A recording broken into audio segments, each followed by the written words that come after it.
Salut tout le monde! Ça fait super longtemps que j'ai pas fait de vidéo, mais là, je suis chez mon ami, puis il m'a demandé de faire un défi. Voilà. Fait que faut que je lise un livre, mais avant, vu que j'ai fait du théâtre au cégep, mais là j'ai abandonné, mais ça c'est un détail, faut que je fasse les blablabli. Ça c'est les exercices de diction. Donc voilà, mais ça me tente vraiment pas de les faire. Je suis obligée de les faire? Ok, non. Yes! Je les ferai pas! Mais là, il me faut le livre que je vais lire. Il est même pas encore écrit. Il est même pas encore écrit.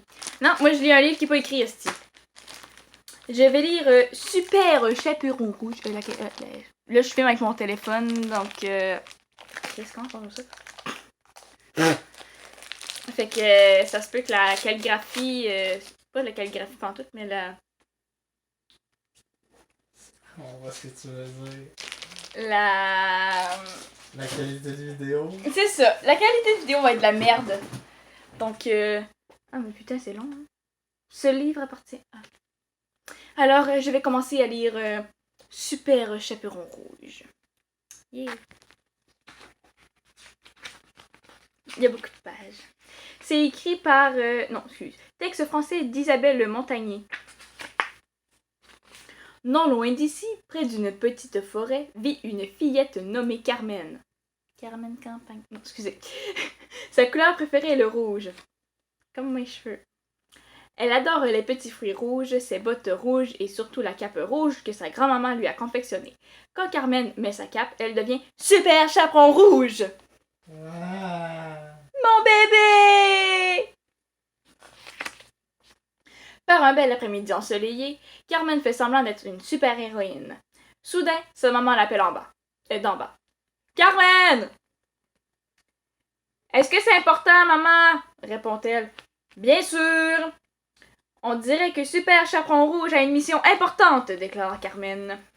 Elle revêt sa cape rouge et saisit sa lampe de poche au passage. Une super-héroïne doit toujours être prête à tout.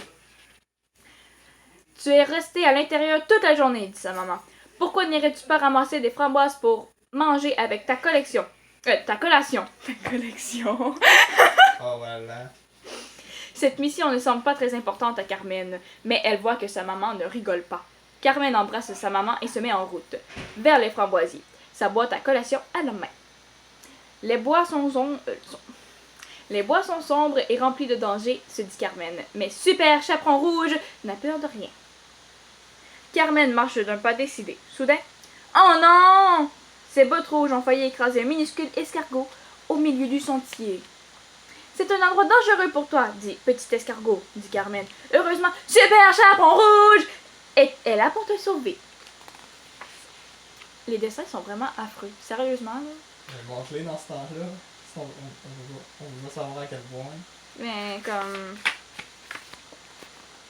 Ah wow!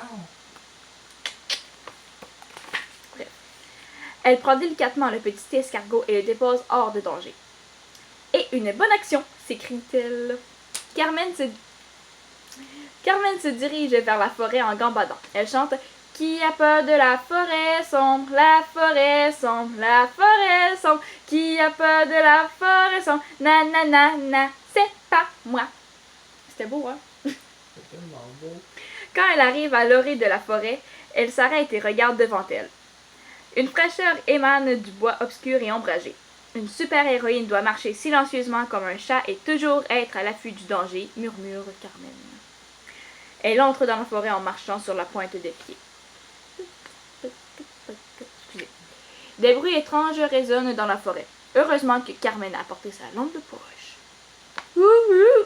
Ça, c'était supposé être un hibou. Crac. Ça, c'est une branche qui craque. Tac, tac, tac, tac, tac, tac, tac. Ouais, ça, c'était un pic-bois. Un hibou, une brindille, un pic-bois! S'exclame-t-elle en braquant sa lampe vers les différents bruits. Qui a peur de la forêt sombre, la forêt sombre, la forêt sombre? Qui a peur de la forêt sombre? Nanana, c'est pas moi! Chante-t-elle tout en marchant. Peu après, elle arrive dans une clairière ensoleillée. Il y a beaucoup de framboisiers. Carmen se précipite pour remplir sa boîte à collation de framboises juteuses. Mission accomplie, s'écrie-t-elle triomphalement. Alors qu'elle referme sa boîte à collation, elle entend un nouveau bruit. Un grand grognement terrifiant. Je suis pas capable de le faire. Groarg! Ouais. Oui, tout à fait. Tout à fait. Carmen a l'estomac soupé, oui. Carmen a l'estomac noué. Elle se met à claquer dedans. Une super-héroïne doit être courageuse, se dit-elle. Qui a peur? Un loup! Aglo! L'animal se dresse au-dessus de Carmen. Il a l'air effrayant avec ses griffes acérées, ses longs crocs jaunes et sa queue en panache qui s'agite dans tous les sens. Le loup s'approche de Carmen. Il est bientôt si près d'elle qu'elle peut sentir son haleine brûlante. Excuse-moi, j'aimerais passer, dit Carmen d'une toute petite voix. Excusez-moi, j'ai pas fait la bonne voix. D'une toute petite voix, malgré ses efforts, le loup ne bouge pas d'un poil.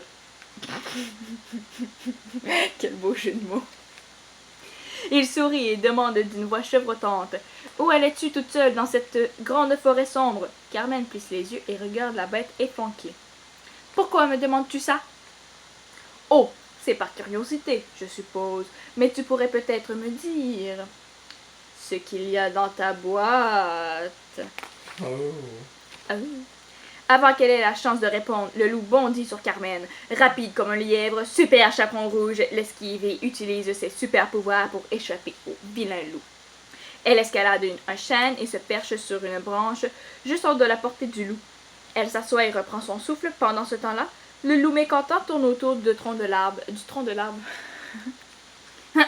Carmen en a assez. Loup, dit-elle, laisse-moi passer. Mais le loup reste où il est. Loup, je vais compter jusqu'à 5, dit Carmen. Tu as intérêt à me laisser tranquille. Le loup ne bouge toujours pas. 1, dit Carmen d'une voix ferme. 2, 3, 4. Le loup comprend que Carmen ne rigole pas. D'accord, dit-il. Je vais te laisser tranquille. Carmen commence à descendre de l'arbre, mais faut que tu fasses le gros. Loup, c'est mon estomac, gémit le loup. J'ai tellement faim. Eh bien, pourquoi ne disais-tu rien? Dit Carmen en sautant de l'arbre, sa cape rouge flottant derrière elle comme un parachute. Si tu voulais ma collation, tu n'avais qu'à demander. Le loup regarde Carmen avec un grand sourire baveux. D'accord, est-ce que je peux en avoir? Demande-t-il en tendant une patte.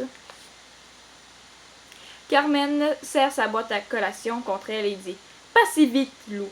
Tu m'as fait vraiment peur avec tes longs crocs et tes griffes acérées. » Le loup baisse la tête, il regarde le sol. « Je suis désolé, dit-il. » Carmen regarde longuement le loup triste et affamé. « Ça va, ne parlons plus, finit-elle par dire. » Le loup reprend du poil de la bête. « S'il te plaît, demande-t-il très poliment. Les super-héros doivent toujours aider ceux dans le besoin. Alors, Super Chaperon Rouge fait comme tous les super-héros. Elle ouvre sa boîte à collation et partage les baies juteuses. Tandis qu'il mange assis au pied d'un grand chêne, Carmen remarque « Je ne savais pas que les loups aimaient les framboises. »« Oh oui, dit le loup d'un ton joyeux. C'est notre mets préféré. » Il réfléchit pendant quelques minutes et ajoute « Je ne savais pas que les petites filles pouvaient avoir des super-pouvoirs. »« Oh oui, dit Carmen, avec un grand sourire. Ça fait partie de nos talents. » Ah, bah c'était tout. Et ensuite, il y a des activités, comme un coloriage amusant, des mots mystères. Tu es un super-héros, remplis les cases ci-dessous. Dessine ton propre costume et deviens ton super-héros. Là, il faut que tu y mettes le nom, les super-pouvoirs, la mission la plus importante, la couleur préférée et le costume du super-héros. Ensuite, il faut compléter les phrases par rapport au petit livre. Alors, j'espère que ça vous a plu, cette petite histoire. On peut m'applaudir quand même. C'est beau, c'était pas si bon que ça. Hey, moi j'aimais ça. Ah, ok, ben je me sens aimée pour une fois. Non, bon, ben comme je dis, c'est tout pour cette petite histoire. J'espère vraiment que ça vous a plu. En tout cas, moi, ça m'a rendu quand même assez mal à l'aise lire un livre comme ça. Moi j'ai pleuré. Bref, Je vous dis à la prochaine dans une prochaine vidéo qui va être un petit peu plus normale et non à la dernière minute comme ça et non filmée sur mon cellulaire. Du moins, je vais essayer. Sinon, je vous dis à la prochaine et bye bye.